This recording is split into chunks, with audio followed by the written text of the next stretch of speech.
Fala pessoal, Carol Martins aqui do blog MeuDiarioFinanceiro.com, tudo bem com vocês? Eu espero que sim.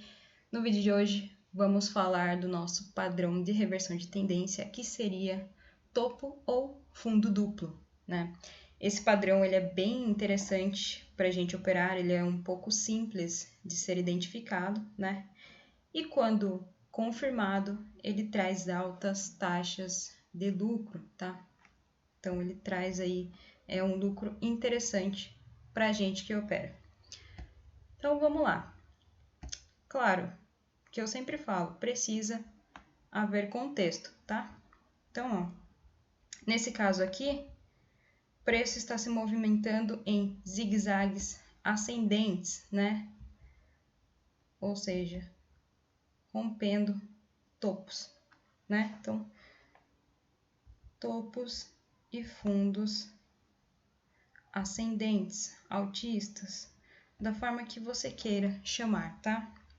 Até que chega um momento, ó, que o preço bate nessa resistência forte aqui, né? E aí a ponta vendedora decide derrubar um pouquinho esse preço, tá?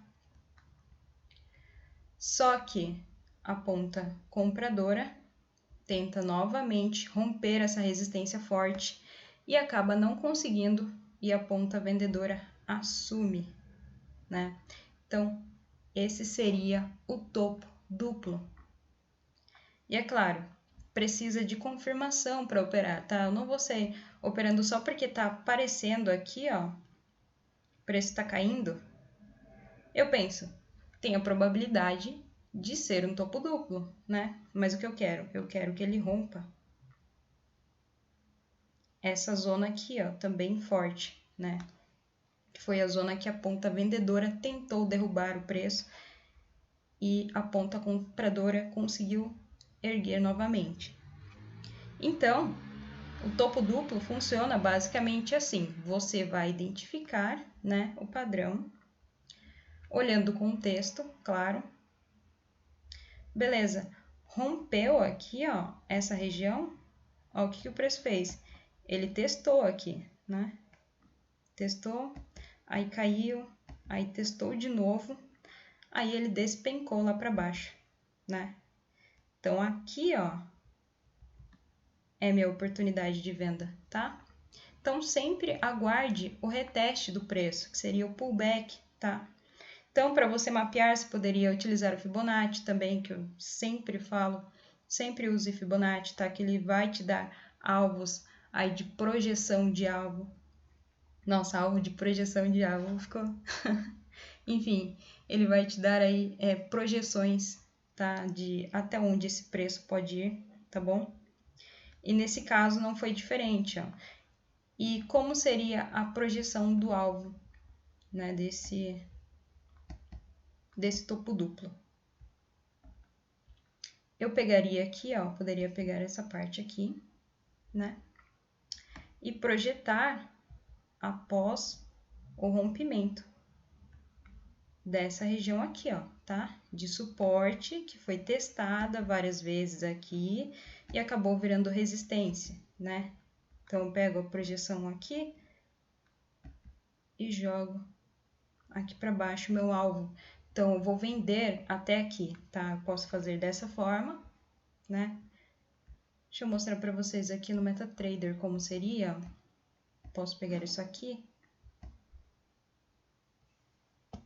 colocar até aqui embaixo, segurar Ctrl, duplo clique e levar a minha projeção aqui, ó, né? Que seria depois do rompimento desse suporte aqui que passou a ser resistência depois, né? Poderia fazer assim, ou então, claro, Fibonacci. Fibonacci.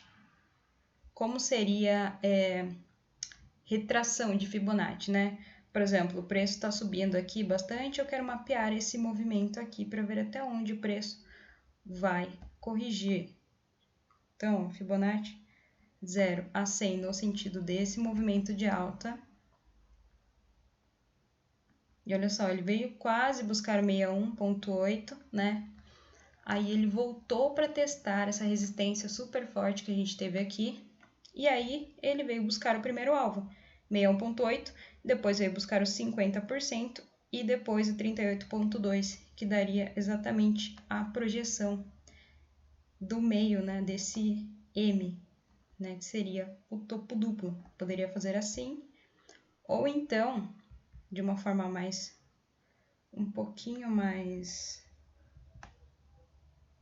agressiva, né? Por que eu falo agressiva? Porque o preço ele nem chegou a corrigir, ele já despencou, ó. Então, eu poderia colocar aqui nesse pivô aqui, né, de baixo, onde ele retestou, e ele não foi buscar o 61,8. Então, eu já ficaria um pouco apreensiva nesse trade se eu projetasse alvo de Fibonacci assim, tá? Eu não gosto quando o preço ele não chega a corrigir o movimento todo. Porém, eu poderia ter feito isso aqui, ó. Nesse pivô aqui, né, que foi formado, ó. E aí eu veria que ele foi sim no 61,8, tá? Então, na dúvida, se você for pegar e passar o Fibonacci no movimento cheio, né, que foi feito, ele não corrigiu no 61,8, você pode procurar se ele teve correção, ó, nesse pivô que ele deixou aqui, tá? Porque, ó, teve correção, então seria um trade tranquilo aqui, ó. Então, nesse reteste, claro, já foi no 100%, né? Mas ele, ó, buscou o 161,8 do Fibonacci, tá? Então, poderia projetar assim o alvo ou assim, ó, 61,8 aqui nesse pivô para ele ir buscar o 100%, tá? Daria na mesma. Então, é assim que eu projetaria no caso do topo e do fundo duplo. Claro, iria no tempo gráfico menor procurar gatilho de venda, tá? Sempre lembre-se disso também. Aqui no H1 é o tempo gráfico âncora que eu utilizo para ver o que está acontecendo aqui, né? De uma forma um pouco macro, né? No intraday. Então, ó, tá, topo duplo e o fundo duplo, né? Vai ser basicamente a mesma coisa. Vamos procurar um aqui.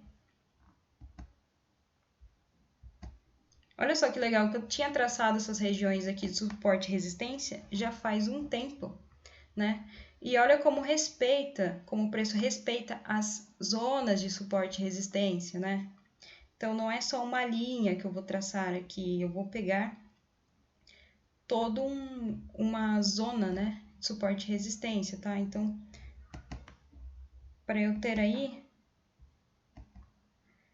aonde o preço pode chegar, corrigir, fazer gatilho e depois voltar à sua tendência anterior ou de repente romper, tá? Nesse caso aqui foi uma zona de suporte, tá bom? Então, ó, o que aconteceu aqui? Vou desenhar que fica mais fácil. Ó, o preço estava caindo, né? Em queda. Dá pra ver aqui claramente, né?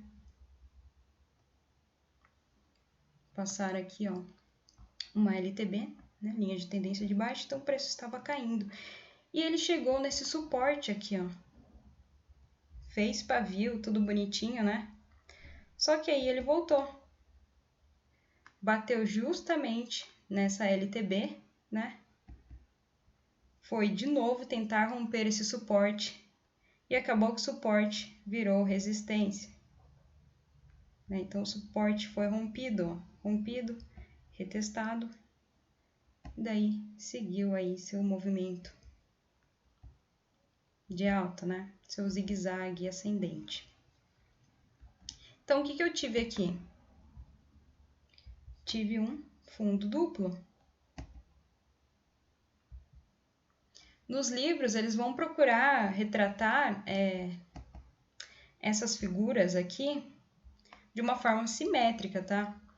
Mas a gente vê que no gráfico não se comporta assim. O preço não se comporta de forma simétrica. Se você ficar procurando simetria, você vai perder a oportunidade de trade, tá? De trade lucrativo.